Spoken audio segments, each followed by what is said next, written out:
This baby hits 88 miles per hour. You're gonna see some serious shit. Wake up. Time to die. Good morning, Angel. Good morning, Charlie. Yo, she-bitch. Let's go. I'm on Dad Jungle Mountain too.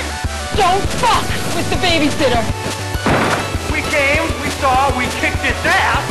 Swing. Yeah, baby. Bueller, you can dodge a wrench, you can dodge a ball. What are you looking at, Spothead? Fucking Chuck Norris. Great Scott. Oh, this is heavy. You just gotta keep living, man. Livin. Cinema Royale. Oh, I'm sorry. Did I break your concentration? Boy, that escalated quickly. I mean, that really got out of hand fast. Hello, welcome to Cinema Royale, where movie topics get tossed around and discussed. I'm your host, Scooter Mike, also known as MJ White Wolf, and along with me are my colleagues of movie aficionados. We have James Sullivan, also known as Jaime Tude. Today's broadcast is brought to you by, if I crack a single joke about anything last week, I will be soulless. Oh boy. And last but not least, Matt, also known as Matt Brunet. Hello. Hello. Oh yeah. Holy Whoa. crap, that was actually okay, really who good. did that? I did. Not me. You guys didn't know I didn't do... God. Oh, wow. You guys didn't know I didn't do a Donald Duck impression? Now you know. I did not know. I Oh did my not God. know you did Donald Duck impressions. Not even I could do that. There you go. Anyways, welcome to the episode 6 of this podcast. And the funny thing about the topic is it's not really tied into the episode because we're talking about 007, James Bond, and the films he's associated with.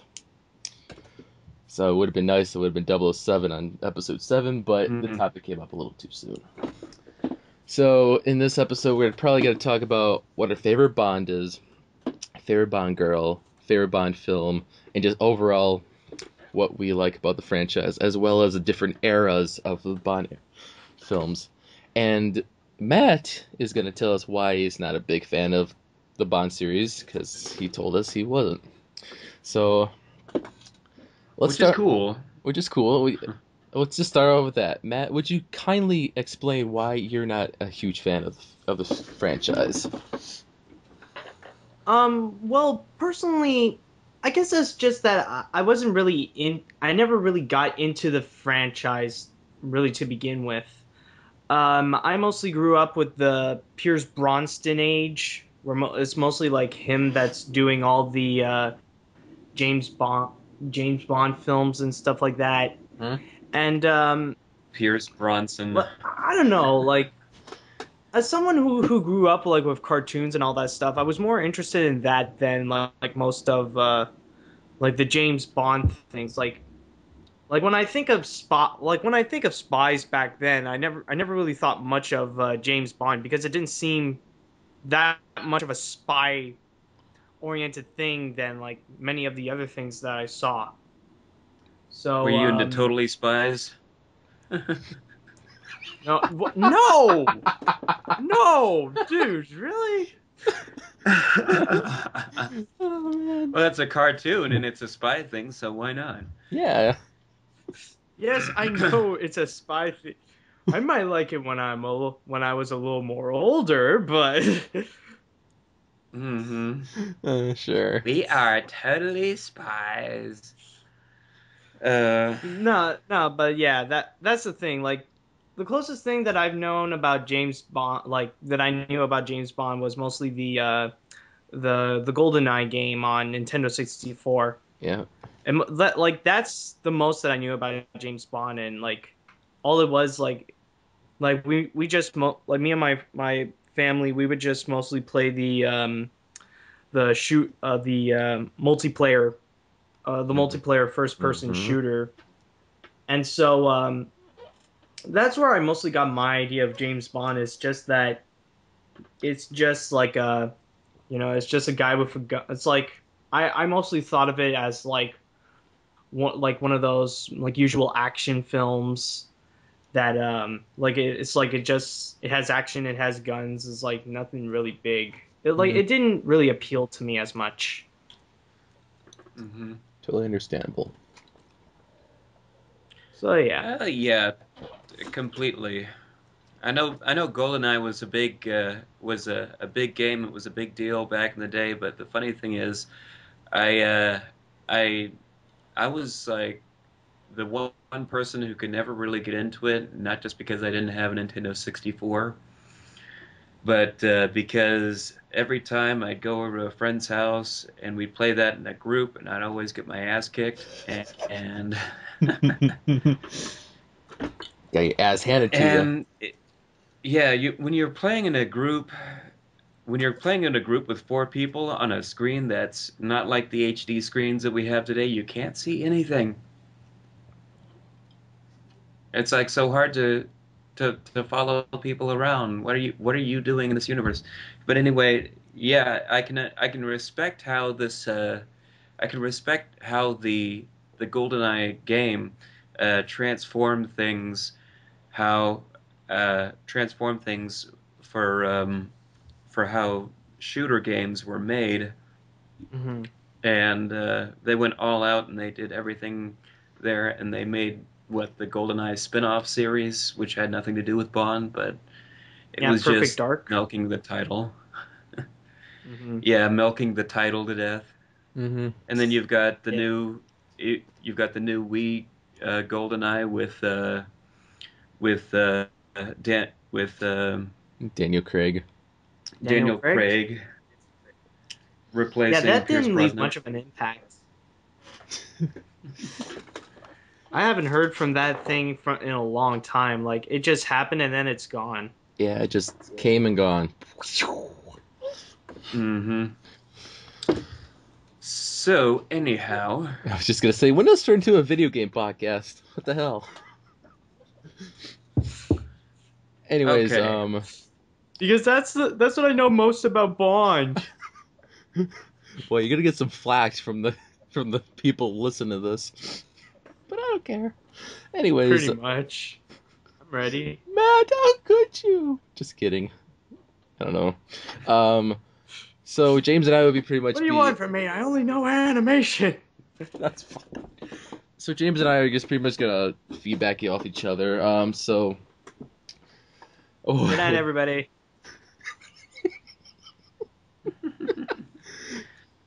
Matt's here for the filler. Yeah, he's just gonna commentate on our stuff. Okay. So Okay. James, what do you want to start off with to talk about? Well, I have to say that I want to start off and explain my position by going into the history of, or shall I say, my personal history with the Bond films. And it started when I was a little kid. And there was a time when we were speaking of cartoons a moment ago. In the elementary school ages, there was a cartoon show going on at the time. Oh, you're talking about James Bond Jr.? And when you have your name associated with a crappy cartoon series, yeah, you don't hear the end of it. Yeah, I mean, oh, damn, I forgot about that show. Yeah, it does sound familiar, actually. So when, without going into too much detail on that, I got a rather negative impression of Bond from that, and then see what happens next. Middle school hits. GoldenEye comes out, and I wasn't quite into it. However, there was one summertime where my next door neighbor who was a humongous Bond fan, would let me borrow all of her Bond movies. She had them all taped off of the TV or all on videotape, and before you know it, I was hooked, and I was watching any one that I could get my hand on. And so now I can safely say that, well, just like that, I was a fan. But what it is about the series is that it balances is how it balances out its is God, it's so hard to explain. Mike? So for me personally, I first got introduced to Bond with The World Is Not Enough. I had it on VHS, used to watch it all the time. And I don't remember any other films I've seen before that. I mean, I continued after The World's Not Enough. I saw Die Another Day, which was bad. But then I got to love Daniel Craig's films with Casino Royale, and then Quantum of Solace. It was so I just with the Bond franchise. It's just I idolized Bond. I wanted to be that guy because he was so suave and cool. He had all the gadgets, he had all the cars, he had everything that a guy wants. And that's what I kind of looked into, like, damn, that guy's awesome.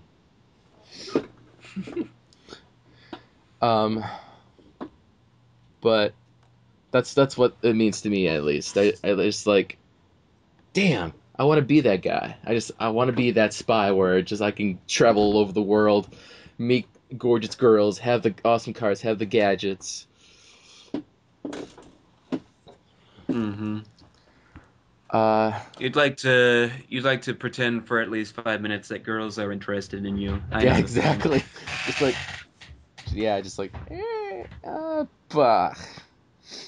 But. Mm-hmm.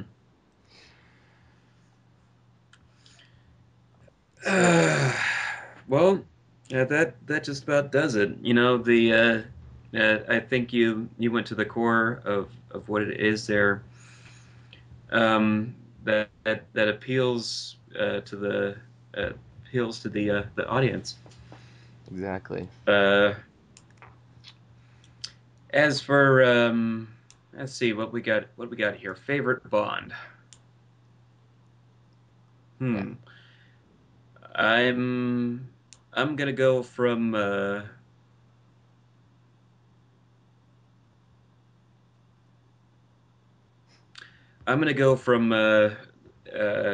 top to bottom, if I may. Okay. Let's see. Number one favorite is historically and opinion wise, probably Sean Connery. Okay, I can see why. Okay, yeah, because he started off the whole thing, and he's got that whole, he started off the whole thing. He's like the iconic Bond you can think of when you think of James Bond in general. I guess you could say that, but there was a certain attitude that he brought to the character that was impossible to replicate. It was Mm-hmm.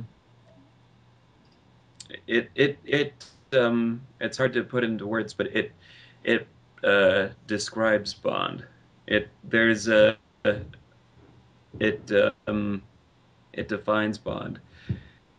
There is just a certain level of suave that was brought to the character that has never been perfectly emulated since, and probably shouldn't be, but because you never have the same actor. The same actor never happens twice. Mm-hmm. But second place, I'm going to have to go with Roger Moore. Interesting.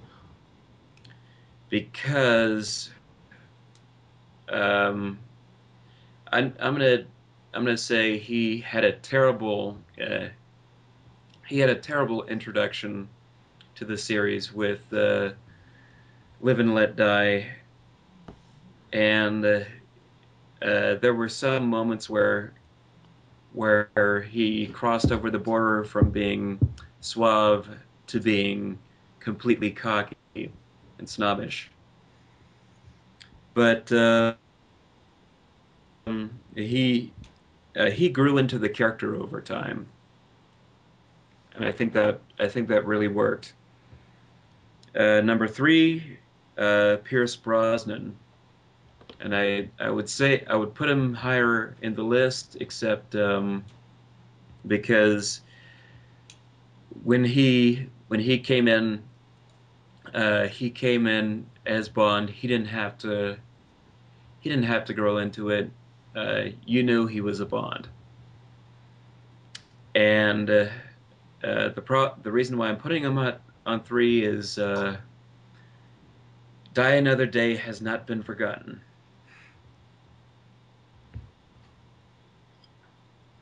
And the rest, I'd have to say Daniel Craig, who is finally, who is the hardest to break into the Bond character, comes next after that, because I was not a huge fan, as big of a fan of Casino Royale as everybody else.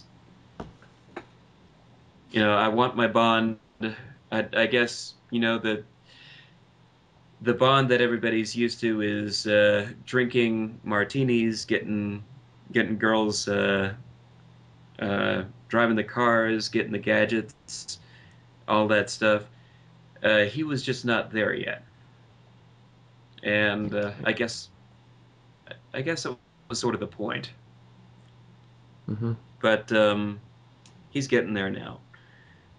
So what about you, Mike? So, surprisingly, I've been thinking about the favorite Bond, and I wouldn't rank all of them because I actually have not seen all the Bond films yet. I'm still trying to get into them more. I mean, I've seen some of them, but not all of them. Like, I've been debating this for a long time. I personally think the number one Bond, in my opinion, is Timothy Dalton. He had 2 movies, and when Roger Moore left, because Roger Moore had this comedic kind of tone to the films, because, you know, I was not a big fan of it. And when Timothy Dalton came in, he just brought the character back to where it was. He was serious. He had a lot of action-packed stuff, and, you know, and personally, It was the harder, edgier Bond. Yes, the harder, edgier Bond that I kind of missed when I've watched Roger Moore films. And the second choice after Timothy Dalton, I would probably say Daniel Craig would be, because when I got into Casino Royale, it was like it got rebooted. You see Bond at a new level where he's the first time thing, and you get to know what the origin is of Bond and all that stuff. And my God, I was just blown away by it. But see, after Casino Royale, Call of Solace just totally went downhill, because it was a direct sequel to Casino Royale, which did not make any sense to me. I was like, what? But when Skyfall came out, I was like, oh my God, you made it, Daniel Craig. You have made it to the top. After Daniel Craig, I would just have to say it's Pierce Brosnan, because I grew up with Pierce Brosnan. And then I would personally say Sean Connery, and then Roger Moore. I have not seen Jordan Lazenby at all, so I have no opinion on that. George Lazenby has a very interesting story to tell. Oh wait, Matt, you were about to say something? Yeah, if I could just add in, like at least I can answer that one a bit. Although, like, it feels like I already answered, but like if I would have to pick a favorite Bond, like the one I always think of who is James Bond, like for me it has to be Pierce Brosnan, because as a '90s kid, I always grew up when a new James Bond comes out, it was always Pierce Brosnan that was James Bond. That, and also because of GoldenEye, like Pierce Brosnan was in the cover, Pierce Brosnan was in the game, so for me it was always Pierce Brosnan. Mm-hmm. And So we yeah, used to that's have a my say. GoldenEye poster. Yeah, Okay. yeah, GoldenEye just exploded when it came out. I mean, I saw it; it was pretty damn good. But yeah, but My favorite of the Pierce Brosnan Bond films will probably always be The World Is Not Enough. yeah, I would agree with you because that just was the first one I've seen. And I kind of liked it over the years. I guess so. Second favorite being Tomorrow Never Dies. I never got into Tomorrow Never Dies. I mean, that wasn't that my thing at all. It was too cheesy. Way too cheesy on my part.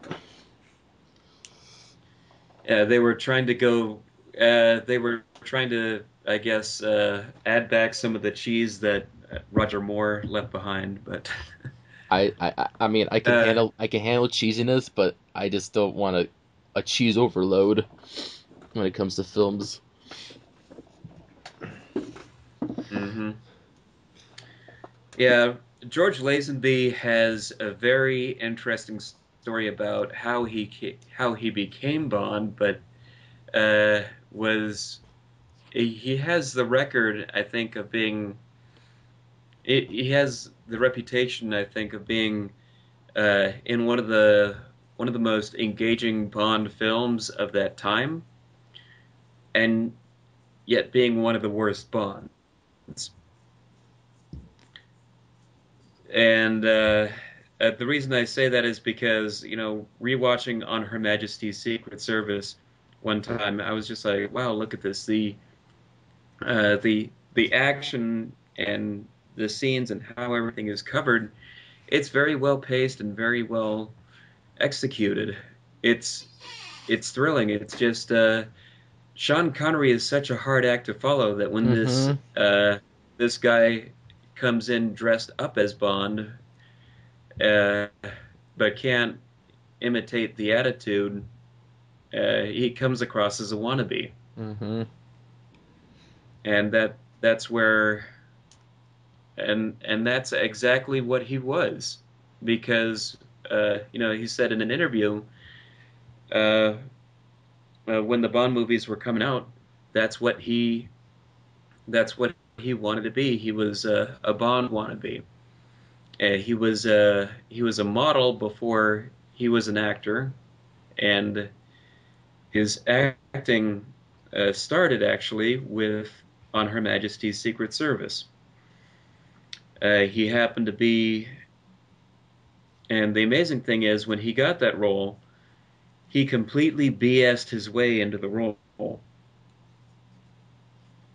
Absolutely, when they asked him about his acting history and everything, he said that he went to meet with Albert R. Broccoli, and instead of taking his turn in the waiting room, he actually waited until the secretary had turned around, and then he barged through the door and ran into Albert R. Broccoli and Henry Saltzman. And he said he was dressed up in this tuxedo that he just went out and bought specifically for this audition and interview. And he said, "I'm your next Bond." And so then they asked him about his acting experience and whatnot, and he said, I was in all these different movies from I was in this movie once in Taiwan, and then I was in this movie in Japan, I was in this movie in Africa, and he listed off all these phony titles. Such a bullshitter he is. he was just like, I'm gonna list off all these locations that they're never going to be able to trace because the internet hasn't been created yet. Mm-hmm. And they believed him. They absolutely believed him. And Wow. so they said, well, congratulations, you got the part. And Nick and we actually no wait, it wasn't that he got the part, but he was certainly one of the top contenders, simply because he met with the producers. And the next day was the audition. And he comes in for the director, and he admits that he doesn't have a monologue because he's not an actor. He just completely bullshit his way through the deal with Broccoli and Saltzman. And the director says to him, you are an actor because you just fooled two of the toughest guys that I know in this business. And I'm gonna see to it that you become the next Bond. And that's how it happened. Wow. I wonder if there's did anyone else in the movie industry ever actually did that? They bullcrap their way to get a part. That's actually a really good question. Oh, Because it I've happens never all the heard of time. that. It's like I mean, there could all the time. there could be. I mean, most actors who want a part, they try to bullshit their way in. I don't know. It's actually a really good question. They can tell stories now that that don't even have to do with whatever movies that they've been in. If they have or they haven't been in them, they can just tell stories and say, "Hey, I met such and so while on this set, and this is what he told me." That's something that you can't really trace, but you can bullshit that. Yeah. Mm. But see, Anyway, with I just want to add in with George Lazenby's movie. Wow, something stuck in my throat. I got a frog. On Her Majesty's Secret Service, that's the only film where Bond was married. Bond was married? Yeah, he had a wife in that film, and of course she died. Spoiler alert. Oh my and god. that makes it, And that is, go on. just blew my mind. It's like, really? He got married to a girl, and then she dies. Oh, wow. And The she only thing I dies. could think of is that scene in Austin Powers. It's like when in the beginning of the second movie when the fembot exploded. It's like she was a robot all along. Wait a tick. That means I'm single again. Yeah, baby. And that's the scene that brought that movie down a couple of notches in my book. But So one of the main features of the Bond films, besides Bond himself, is the whole thing of the Bond girl, the leading lady that goes with Bond, the one that Bond shags with in the film most of the time. and most of the time, if she's not a shot lot first. of them. Yeah, I was gonna say not all of them, but most of them had notable Bond girls that make you want to drool over.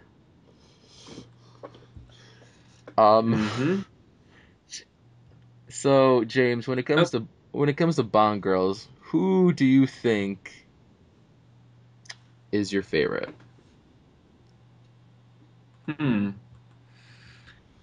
It's it's really tough to say because there are two. There are way too many. There are two.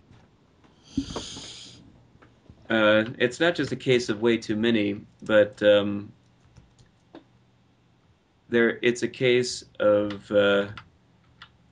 two types of Bond girls, two extremes that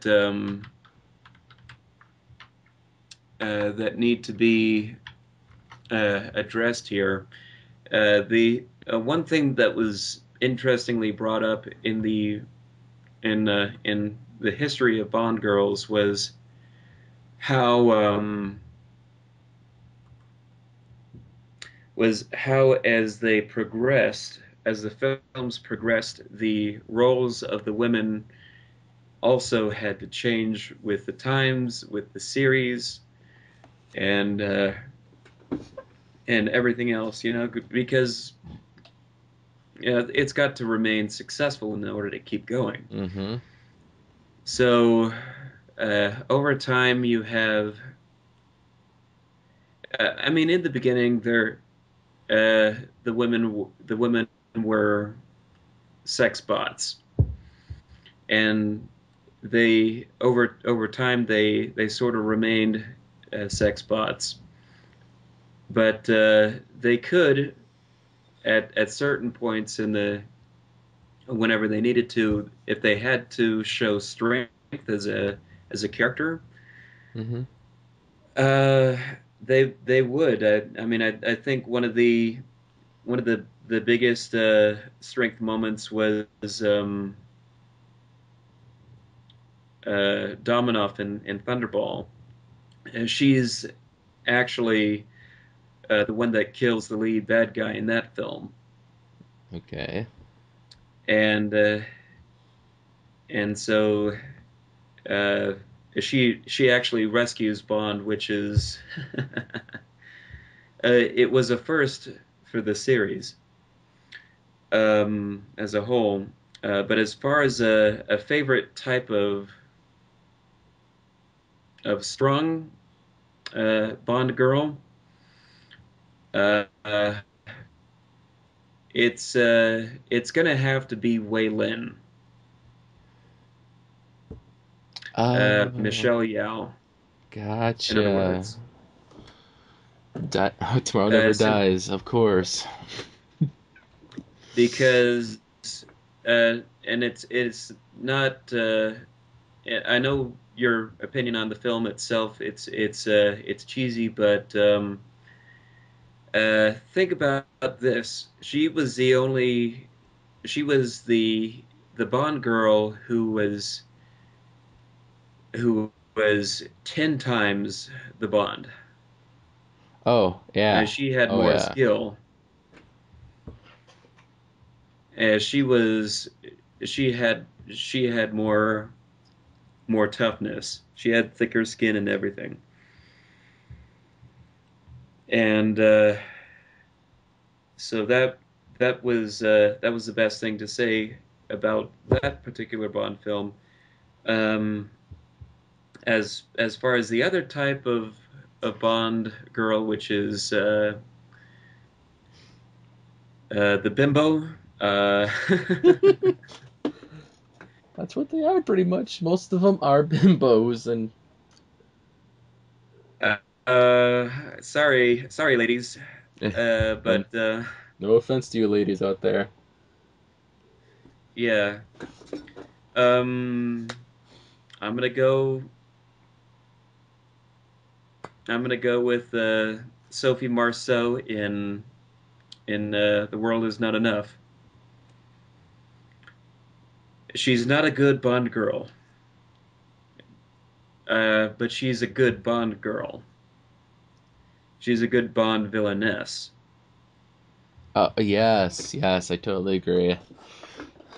She might be she might be the sexy, and that's the best thing about her. But the fact the fact alone that she is smart and crafty, that that that does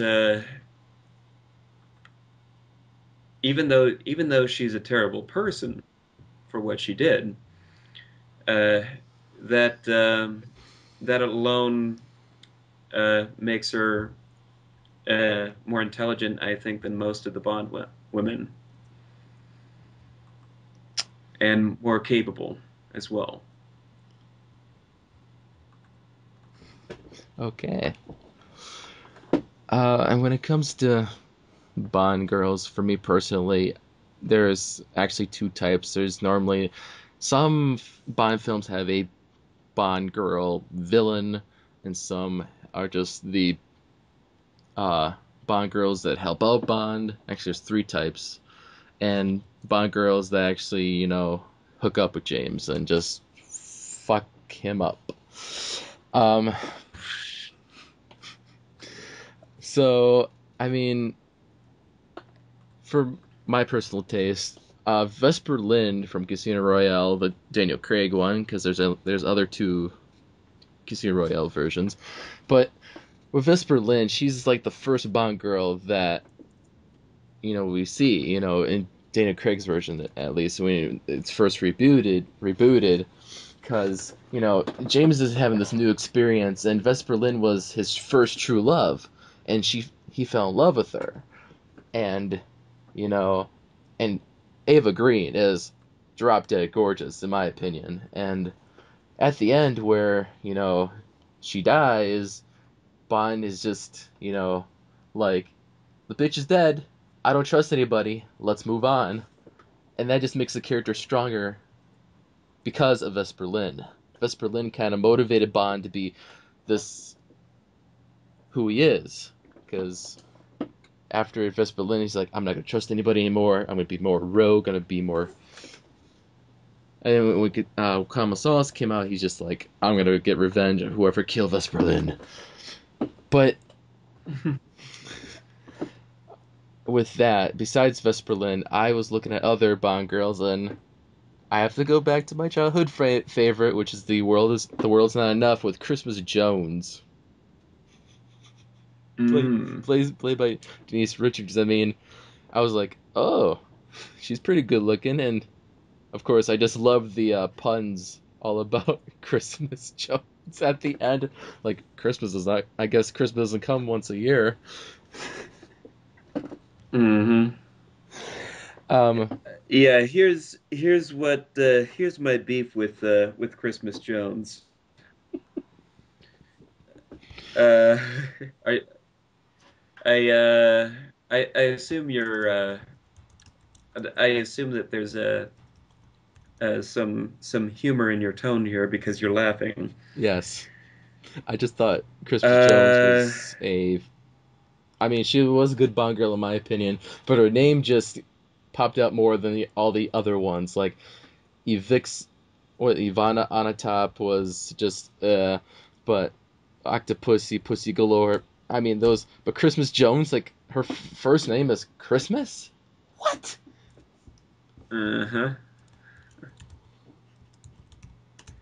I think the only issue that I have with Christmas Jones was Denise Richards. Yeah, I mean, she might be hot, but her acting is flat. Her acting was flat. I was just going to say, because that's what I kind of chuckle at her character, because her acting was flat overall. Uh-huh.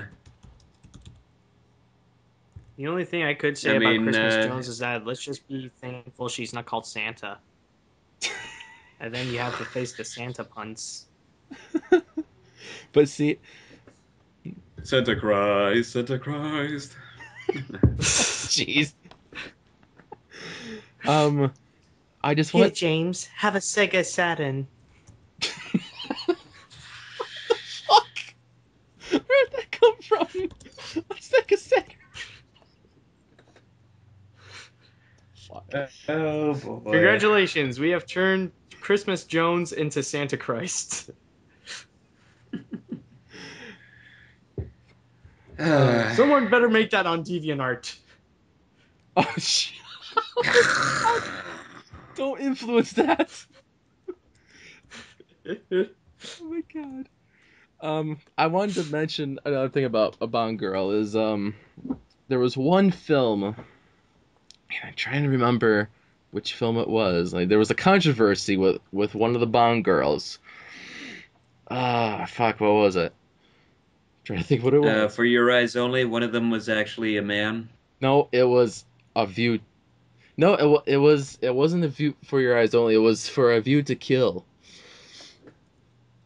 It was A View to Kill. Really? Yes, it was A View to Kill, if I remember correctly. And one of the Bond girls was originally a guy before the sex change. Mm-hmm. And they're like, Wait, one of the Bond the- girls had like. yeah, one of the Bond girls in A View to Kill was actually a guy in her before her sex change. Wait, pre-op or post-op? I think it was post. Come again? I think it was post-op. But I'm trying to remember who it Oh. was though, and I can't remember. There was like someone. It wasn't one of the main Bond girls. It was one of the bimbos in the background. Yes, exactly, one of the bimbos in the background. But it made so much controversy. I was reading about it, and it was like, oh my god. Wait, because she, or I should say, it was she. God, It was so hot. she was in other stuff before A View to Kill. Like she. Fuck. Don't even know what to say. He's a she. Just say it. It. What was it? Hold on. Because if I can get her name, because people out there are gonna obviously look it up anyways, but if I look it up now, I just shoot. After the filming, people are just like, what? It's a guy? It's a girl? What? And I had to watch the film a couple of times to see if it was true or not. It's just... And it was. But you can't tell.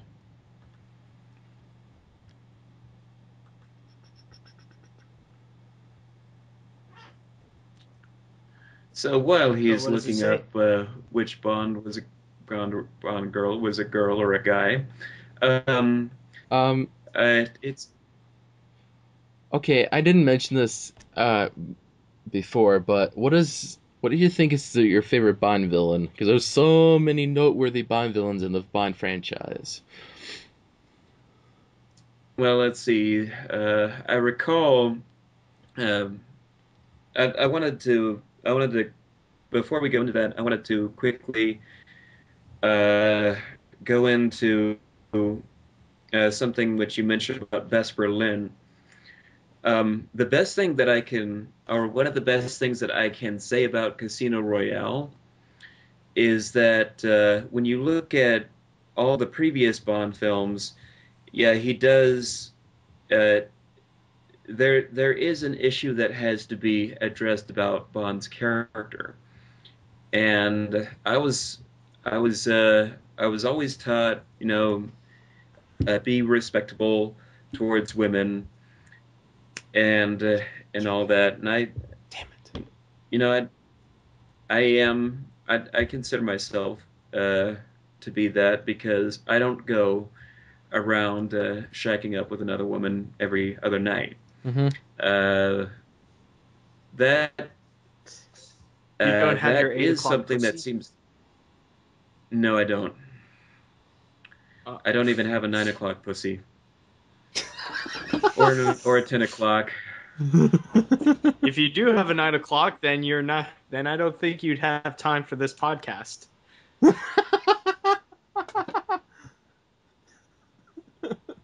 Oh, wow. Or 10 o'clock, or 11 o'clock, or any o'clock. Wow. And that's because I'm just not that guy that goes around probably spreading each about 5 strains of herpes at a time. Oh, jeez. But I was gonna go there. Come on. But Well, I suppose. Vesper Lynn. But the Vesper Lynn scenario, what you said about it before was you're absolutely right. She did destroy Bond in a way that was irreparable, Mm-hmm. and so while you might not agree on a spiritual level with Bond shacking up with different women in every film, it at least helps explain why he is that character. Yes. Because he doesn't want to pin himself down anymore. And if you go back to the older films, you could possibly make that argument as well with On Her Majesty's Secret Service. Yeah. But they don't dive into the psyche of Bond too much in the older films. So that whole relationship, I think, as far as the older Bonds went, it was just she was just another girl. Anyway, so Yeah, so I guess I was wrong. You were right the first time, James. It was For Your Eyes Only. It was one of the girls in the pool scene.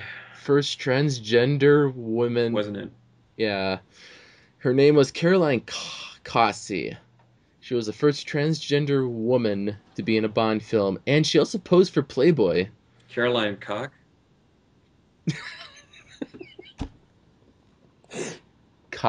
No, it's kind of Cossey. Caroline Cossey. Caroline Cossey. Okay. I mean, she appeared in For Your Eyes Only.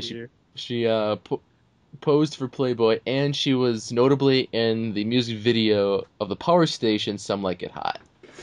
And I actually I knew I was wrong for some reason, because I actually do have the DVD for Your Eyes Only.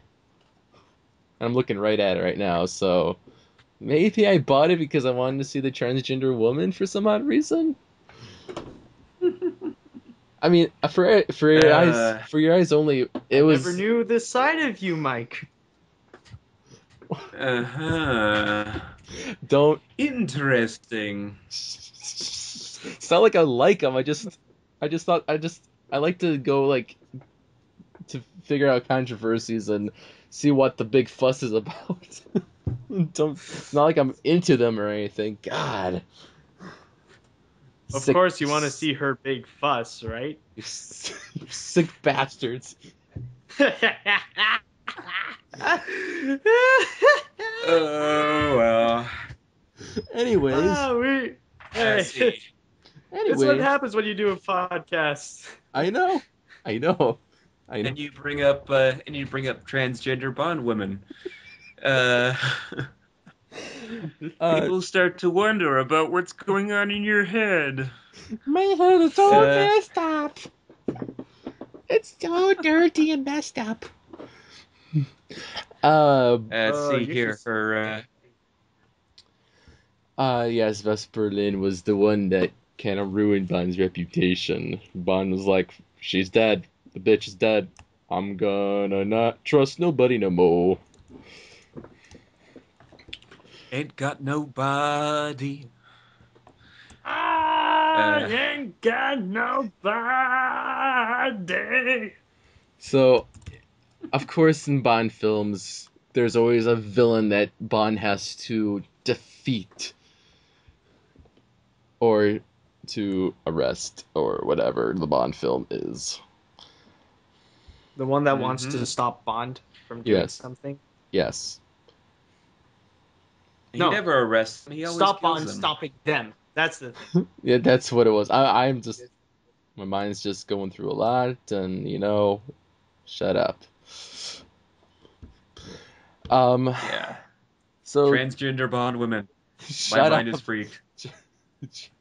James, when you think of a Bond film, what Bond villain stands out the most for you?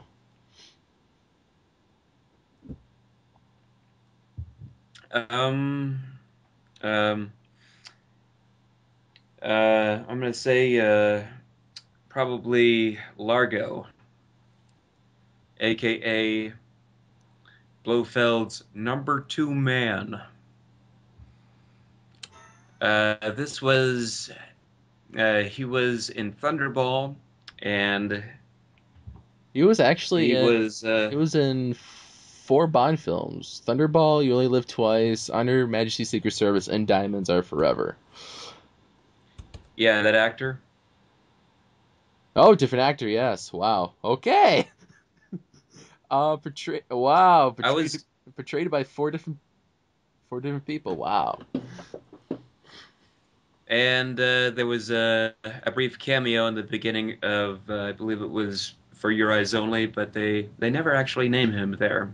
But you know who he is because of what he looks like, that bald head. Oh, yep. You're right. Yep. Um, but number two, Largo. There was just something about him. I think all Bond villains. Uh, when in the original films, all Bond villains had something unique in common, and that was they were all working for Blofeld.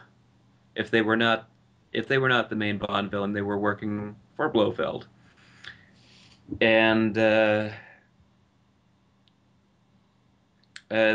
but the thing that has been continuous throughout the entire series is that mostly I think they're all the same. They just want, they're just power greedy to the extent where they're gonna kill and do any manner of bad things to get what they want. They're power hungry. But so looking at each character from film to film, there's not too much of a difference uh, between the different Bond villains. What makes Largo stand out, though, was that he was among the first, and while he doesn't have a theme song to claim to fame like Goldfinger, he's got that eye patch. Oh yeah. And you always wonder what's behind it because he can see perfectly clear. So he's probably hiding something behind there. The mystery eludes you. Mm-hmm. People Um, with eye patches don't go scuba diving. They don't see well enough. I'm sorry. yeah, totally agree. Uh, so which Bond What about film? you? So which Bond film do you like, of which he was in the most? Hmm. Well, first, I thought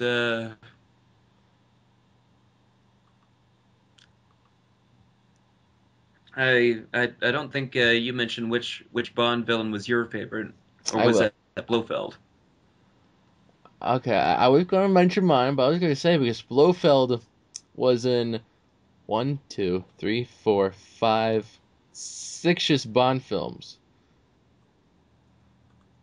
Okay, Six. 6-ish, because he kind of made a Six-ish. cameo appearance in For Your Eyes Only, but he was in For Russia with Love, Thunderball, You Only Live Twice, On Her Majesty's Secret Service, and Diamonds Are Forever. Which one From did you? Russia Which one do with you? Which one? love, Which, I fly to you. Sorry. um, I just want to know which one do you like? Which film of which he was in you like the best of Blofeld? Hmm. Well, I'm speaking into my coffee mug at the moment. for no apparent reason. I've already mentioned Thunderball a number of times, so I guess I'm gonna have to go with that. Okay. I was just curious because he's been betrayed so many times. But even though he's barely in that one, I think for the most part, if you had to say there was one film where he played a major role, that was what Diamonds Are Forever, and that was when the Connery films even were getting rather cheesy. They were. And speaking of Diamonds Forever, you remember Thumper and Bambi? Oh yes. Man. I'm Bambi and I'm Thumper. My dad actually met the gal who played Thumper one time when he was in Vegas. Oh wow. I think. You think? You think? You don't be. I'm not my dad, so I can't conclude anything.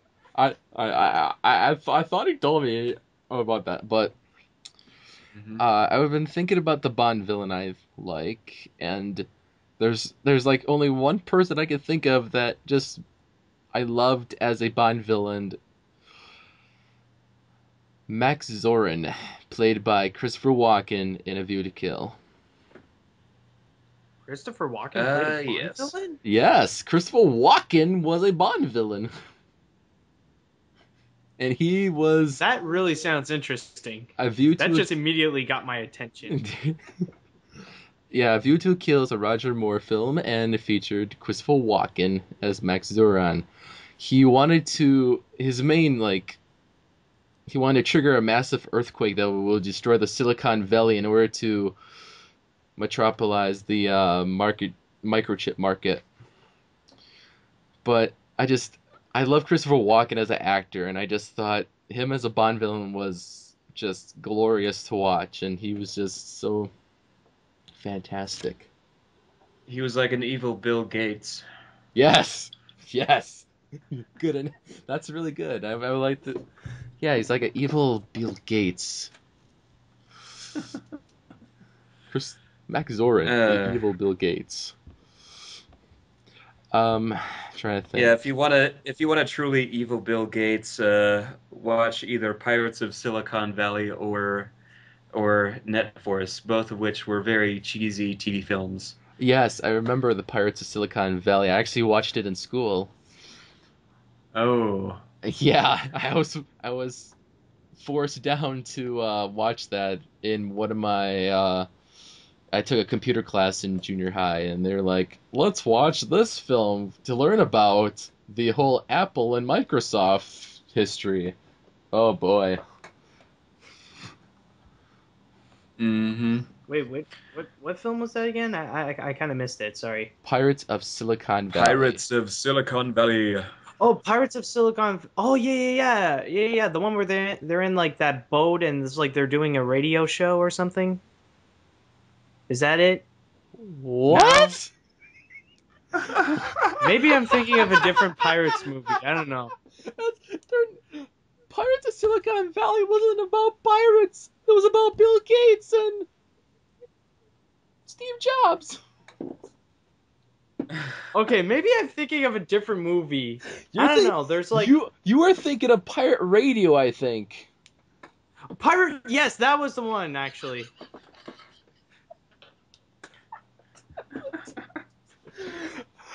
God. So another. We are the pirates from of Silicon Valley. Besides another element in the Bond films, which we normally don't talk about on this show, but we should for this episode, is the Bond song, the theme song that plays. The Bond song sorry to interrupt, but it's just that I actually had something to say about the Bond villains. Okay. Like, sure.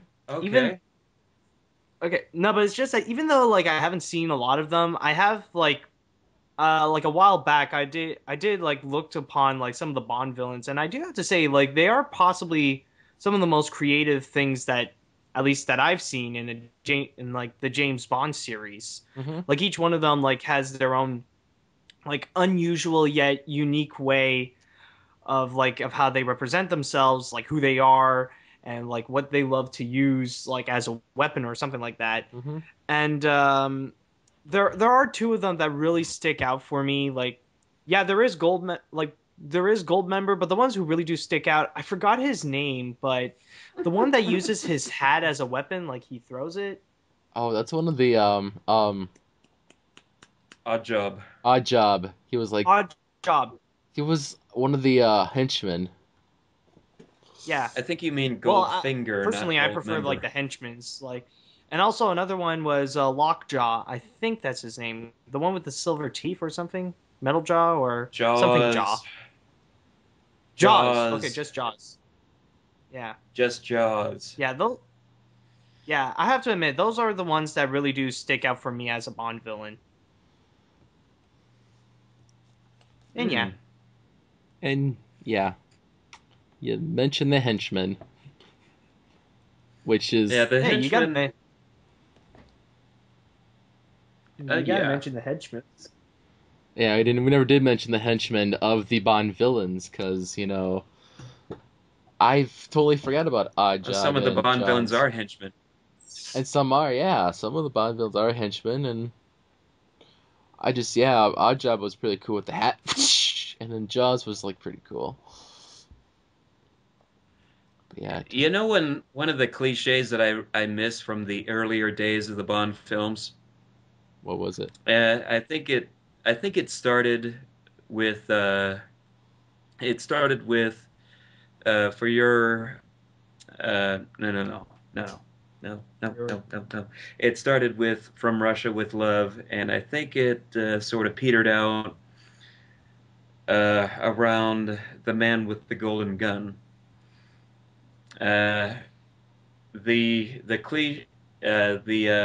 The cliche where at the end of the film there's one guy that Bond still has to kill.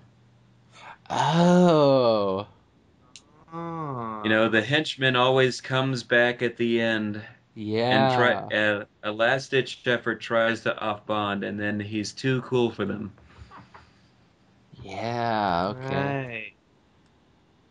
Right. I totally Okay, I missed see that. That I have to And admit, you that s- sounds you pretty, s- that sounds like a really cool moment. Um,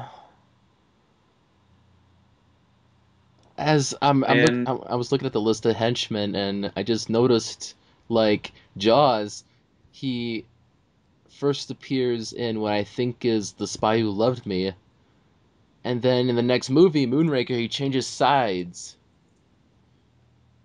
yes, he was such a well-liked henchman that they asked him to come back, even though I'm not familiar with the Bond books, so I'm gonna guess right off the bat that they probably didn't. Uh, they probably changed up the stories as well just to include him in there. And let's be honest, they didn't really read the books. No, and I was thinking about that too, because I was gonna say the Bond films are based off of Ian Fleming's Bond novels, and I would think you would read the Bond novels because since you're the literary person that reads the books and talks about the pictures, and all that stuff. Yeah, really. Yeah, Like I tried page, reading yeah, from page to page. See, I would think Sorry. you would have done the James Bond of pages to pictures by now, but hey.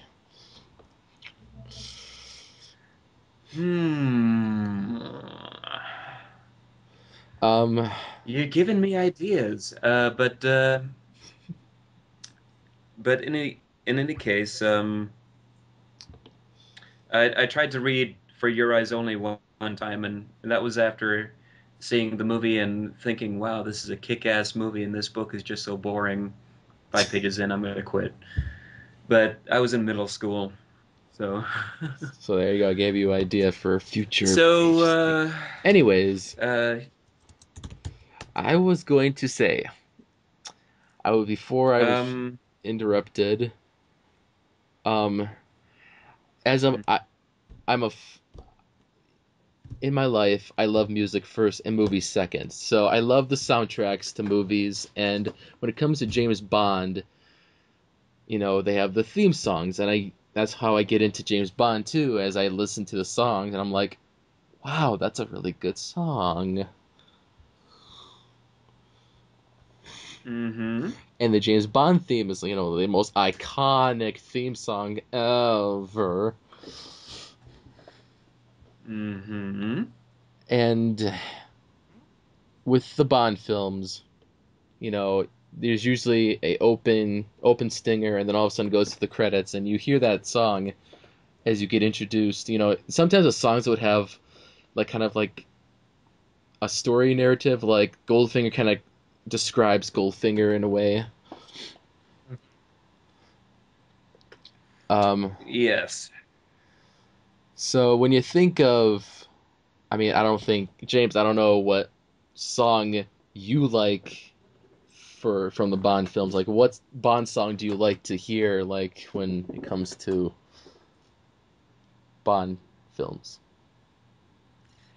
Which is my favorite? Yeah, well, like, which one do you like the most? Like, which is your favorite?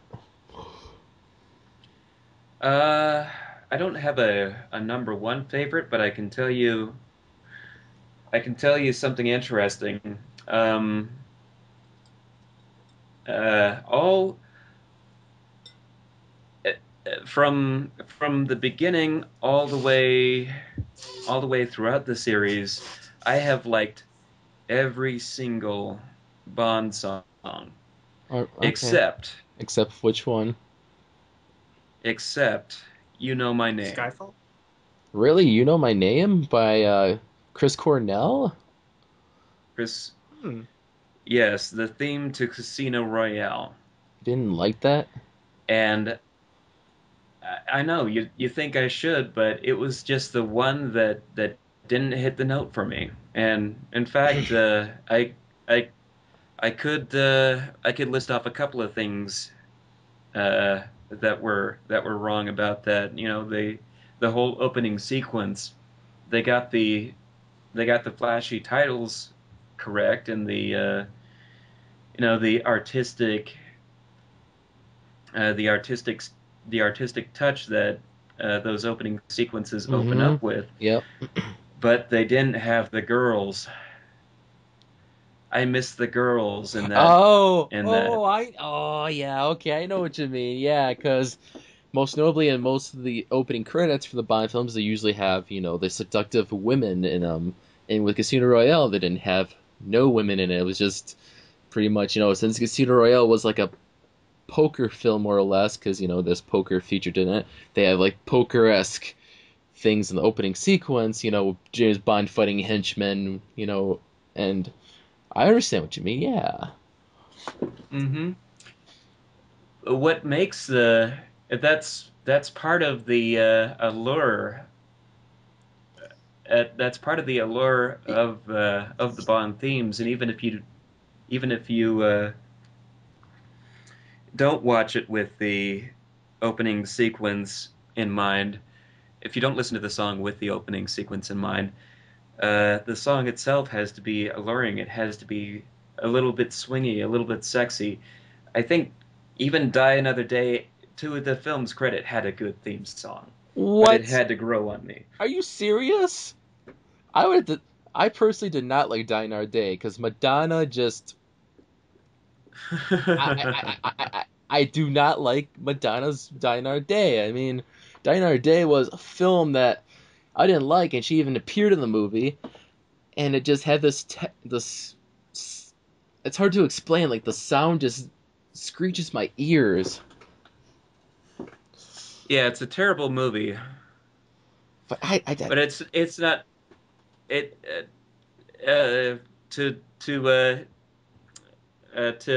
credit of your opinion there, it's not the best. Yeah. So yeah. They all have, even if you listen to Skyfall, the song has to be swingy to a degree. It's got to be sexy. It's Yeah. got to have a few key elements in place. when you listen to the instrumentals, like it's got to have the string section. It's got to have a full swaying string section, and it's got to have a horn section that comes blaring in at the right points. I think the horn is like one of the most like iconic things about a James Bond song for me. Like there always has to be one.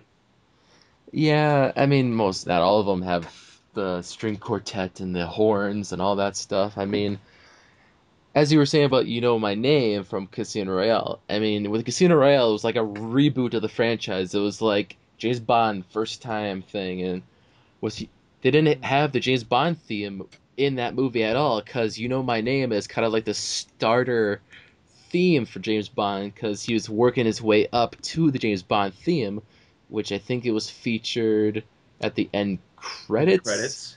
So I personally like You Know My Name. I mean, 'cause Chris Cornell was, he's from Soundgarden. He's pretty cool, and it's kind of got that rock kind of feel to it. When it comes to the latest edition, Skyfall, Adele just belts out like awesome vocals. I mean, she has the voice of an angel. Skyfall, I noticed, Skyfall is a perfectly good example of what I'm talking about with the strings and the horn and the sexy. If you notice even during points in the instrumental, they deliberately include that part of the riff that everybody recognizes from the original Bond theme, and that's do do do do. It's in there. Oh yeah, that's true. Like you can hear a bit of the actual James Bond tune inside. But personally, I don't know. Like I don't really have a problem with the song. Like it's pretty good, I will admit. But I don't know about Adele's voice. I have a bit of a problem. It just goes a little up and down. Like I don't know how to say it. It's like it's her tone of voice, I suppose, that kind of bugs me a bit. It's like, I'm at the sky phone when you come home. We're at distant home with you all together. It's like, thank you, Adele. You can just sit down now. Yeah. Okay, that's Adele from South Carolina. Maybe. They have the sky. With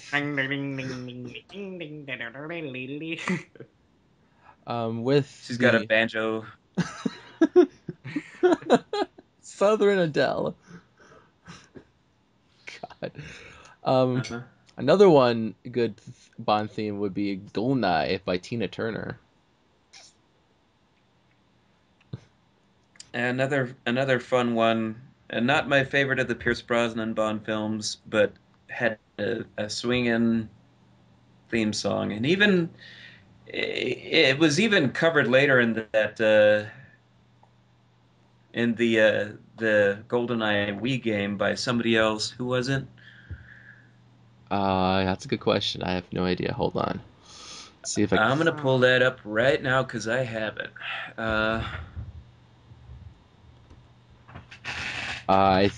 With golden Wise Guys, because there's covers and Wise Guys covered it, and Bono did the original demo recording. There's like a Royale orchestra too. It's Nicole Scherzinger. Oh, I know who you're talking about. That stupid. Okay, it's not even listed on Wikipedia, I guess, because they list. Nicole Scherzinger. The funny.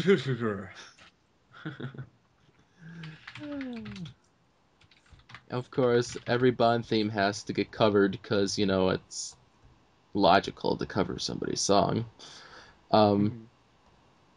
It's simply logical. It's simply logical to cover music for a artist who doesn't want to come up with unoriginal music. I was gonna say I'm a big fan of the '80s, so my top 3 favorite '80s Bond themes would have to be "A View to Kill," "Living Daylights," and "License to Kill." Because "A View to Kill" was by Duran Duran. I love Duran Duran. "Living Daylights" is by Aha, also known for "Take On Me," which I love. And "License to Kill" was by Gladys Knight, and all 3 of them were actually pretty damn good. Yeah, the 80s was a unique time when men could sing the Bond themes and actually be good at it. I know, yeah. But, yeah, a lot of females.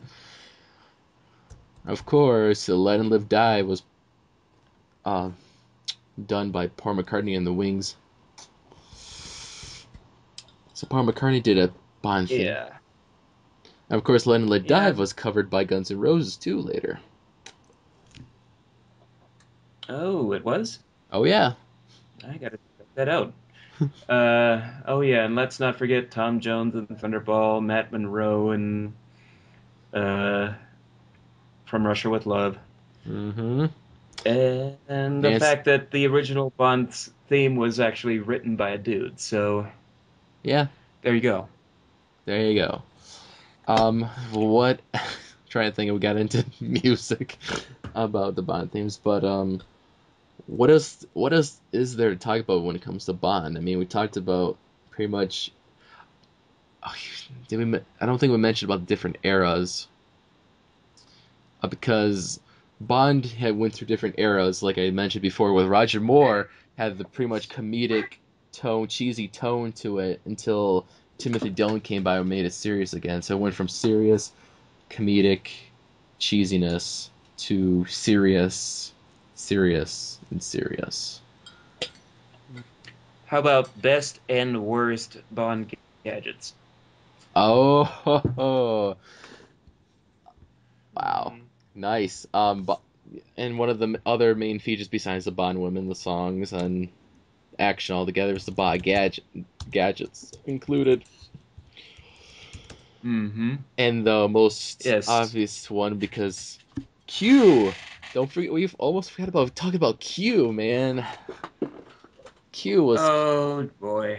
Q was quintessential to the Bond films. He introduced the gadgets to Bond that he was going to use in each mission, and includes in it even with Q played by the same guy for the longest time? Yes, for the longest time, and I think which film it was during the Pierce Brosnan era, which you sort of might know. It wasn't Q, but it was a replacement. He finally retired during the. Yeah, he got. He introduced his replacement, John Cleese. Yeah. And who didn't last very long. No. And then after that, the Q just fell off the face of the earth until Skyfall, per se. Yeah. Where he's played by a young guy who looks like he wandered off a Doctor Who BBC set. So. But yeah, we got. But look, the gadgets, yeah. Look, I stole this from the Daleks. But yeah, gadgets. Here's your new gadget, Bond. It's called the sonic screwdriver. That's nice. I like that. Bond just got awesome. I was just thinking, because Bond has been around for 50 years. Another series that's been around for 50 years was Doctor Who, so. When do they have that crossover? Yeah, when? Where's our James Bond Doctor Who crossover? I'm sure there are tons of them on fanfiction. Probably. Yeah, we've just if not, we've just made a request for it unofficially. So yeah. favorite Bond gadget and non-favorite Bond gadget. It'll be placed somewhere next in the subcategories of Doctor Who's and Doctor Wholittle. But Oh my god. Okay. favorite Bond gadgets. It's not going to be very impressive, but my personal favorite Bond gadget for its usefulness is the wrist dart shooter from Moonraker. You activate it. It's a little strap-on device that you put on your wrist, and you activate it like you would Spider-Man does a web shooter. You flick up the wrist, and it fires out a dart from underneath. And I thought that would be so neat because it was so convenient. You could hide it. You could have it on your body at all times, and it's in a very accessible location. It's right at your wrist, which of course obviously leads to one of the Bond quips. It's all on the wrist. Yes. And a Q hooks him up with 10 darts. He doesn't use them all during the film, but he uses 5 darts are poisonous, 5 darts are armor piercing, and I guess Bond just goes straight up for the poison ones because you don't really know who's got armor and who doesn't. So it's like, how do you plan this ahead of time? And that was the Bond gadget that I admired for its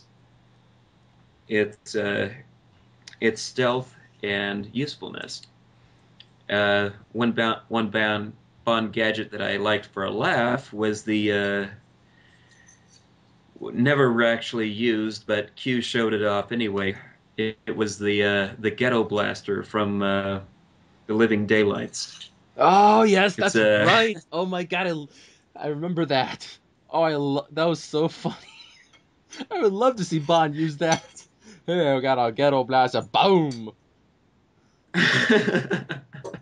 It's a boombox that shoots a missile. Yeah. God, I love that. What? Yeah. A boombox to shoot out missiles. Oh my. That sounds like something straight out of the 60s Batman show. I love that. Obviously, that was one of my funniest ones I liked the most, but I was trying to remember which movie it was. But there was another funny one that I liked. Worst Bond. I don't think Bond ever used it, but Q was showing it off. In The World Is Not Enough, there was the bagpipe. That was a flamethrower and a machine gun. So I was like, a bagpipe? A bagpipe, which is it contains a flamethrower and a machine gun. So it'd be like a bagpipe, and you'd be like, fire, and machine gun. In Scotland, we don't have to take care of our bagpipes. The bagpipes take care of you. But there was. I'd love to see that in Brave. we got our bagpipes ready to loaded. I don't think there is one worse Bond gadget in my mind. I mean, all of them were quirky and some were very useful in some situations. I'm gonna have to put this in there then. Casino Royale. It's not really the defibrillator. Oh. The portable defibrillator. Mm-hmm. I know all Bond gadgets serve a purpose in the film. They come in handy during that one single most useful moment that Q always seems to predict is going to need to come. And no Q in that movie, but anyway, he got a gadget nonetheless. And defibrillator, it was underwhelming. I mean, yeah, you gotta have a high-tech first aid kit in your glove compartment. Mm-hmm. You gotta have Has there ever been came- a Bond weapon? Sorry, but has there ever been a Bond gadget that just doesn't work? Like when Bond wanted to use it, like it just didn't work on him, like at the wrong time. Not that I can think of. I mean, I think usually I don't think there was. I think they used very effectively. I mean, the other thing I could think of was that the defibrillator. He first tried to hook it up to himself, trying to help him save himself, but somehow something happened. And it was like disconnected or something. And all of a sudden, Vesper Lynn comes in to save him and just puts it back in, back to life. So technically, the defibrillator kind of didn't work for him at the time when he was trying to get it to work. But then Vesper Lynn came by to help him out. That's the only one I could think of that didn't work technically when Bond was using it. Mm-hmm. Oh, okay. I also forgot one of my favorite gadgets was the cigarette lighter with 82 different functions. Oh wait, yeah. no, that was our man Flint. Oh. God, there was. If you haven't seen that, that's the original good Bond spoof. Which one was that? All right. Our man Flint. Oh, I never heard of it, so I might check it out. Check it out.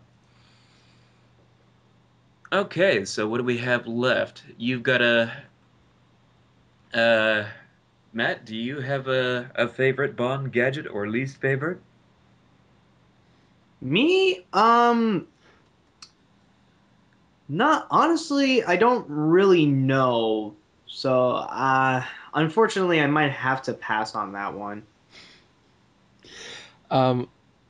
There's another kind of cool. Like, There was another cool Bond gadget that I kind of thought of, but I can't remember which film it was. But it was a Pierce Brosnan film where he had like a remote control for his car.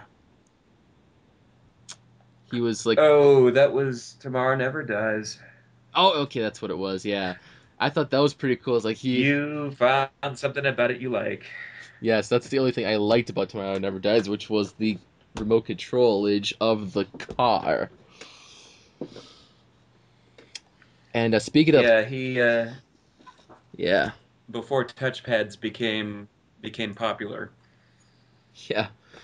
Speaking of cars, the other thing about Bond films is the Bond car that he drives in for each film.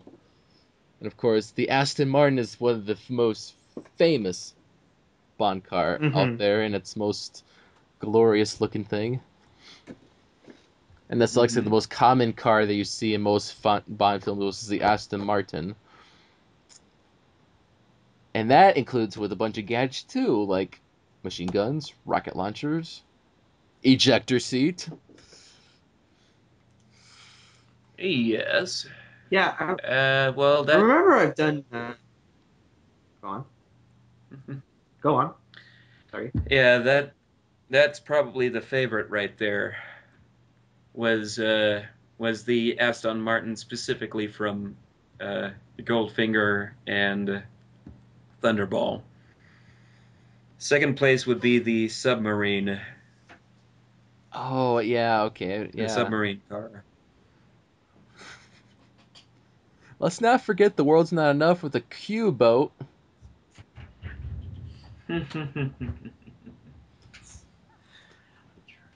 Yeah, if there's one thing I could add is that I remember when I did when in animation look back when making like when I talked about Cars 2, like one of the characters, Finn McMissile, is actually a mixture of a lot of the James Bond cars.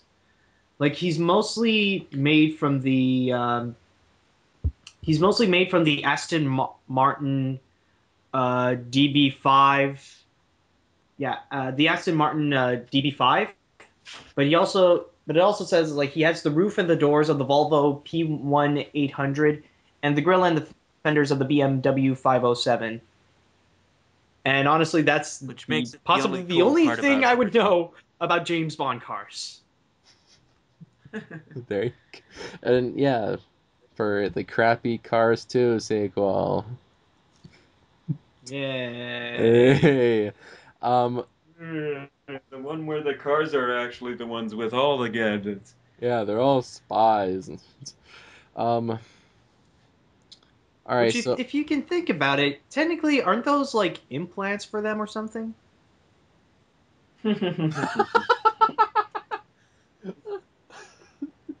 plans.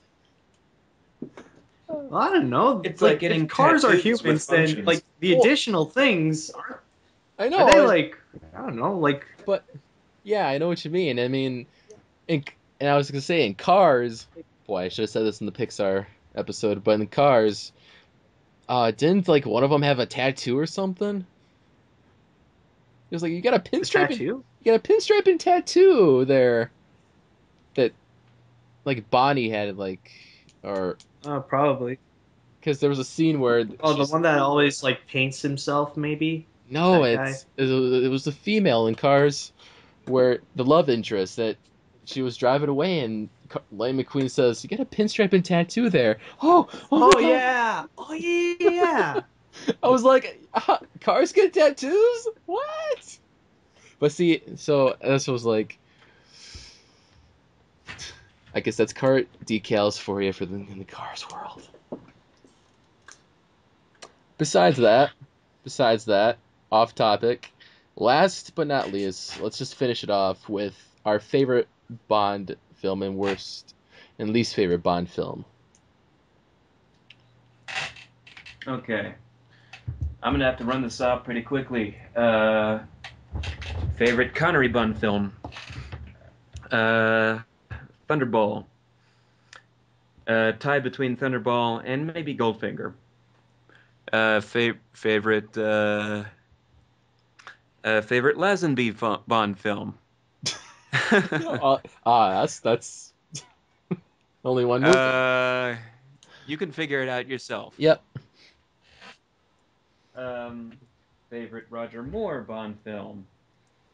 Oh, I don't know. There's so many good ones, but it's like, you know, after The Man with the Golden Gun is when they get really good. Say what you will about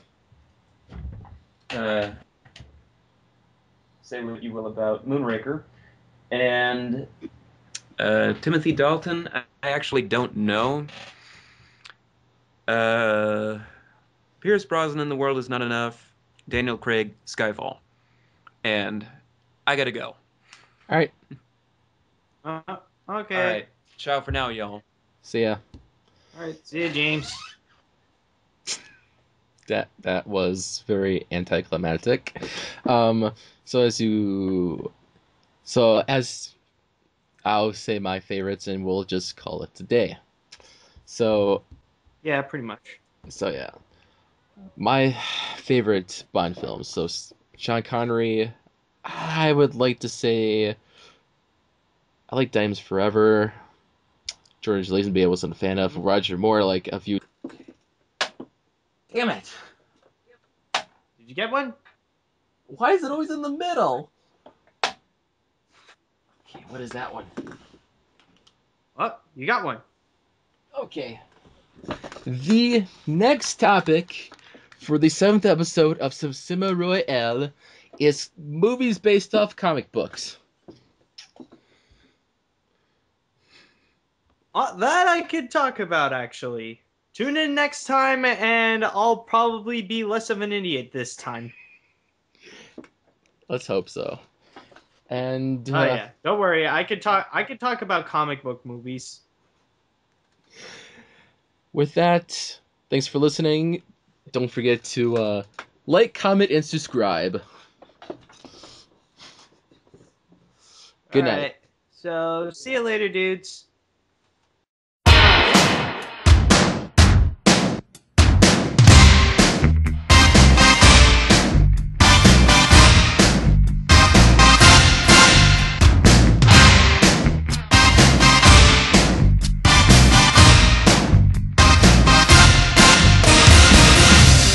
Meeting you with a view to a kill, face to face in secret places, feel the chill.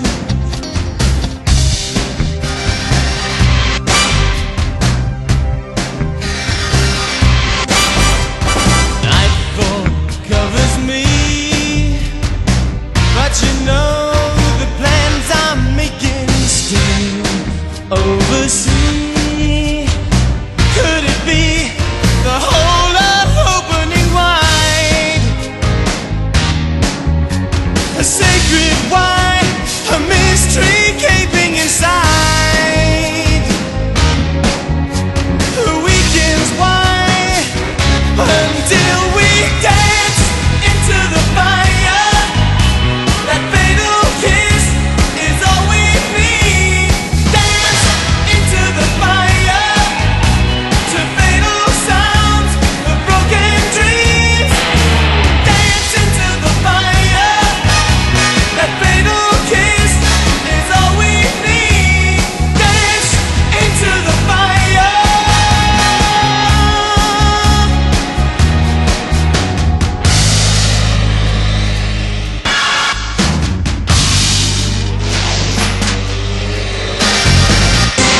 Choice for you is the view to a kill. Between the shades, assassination, standing still.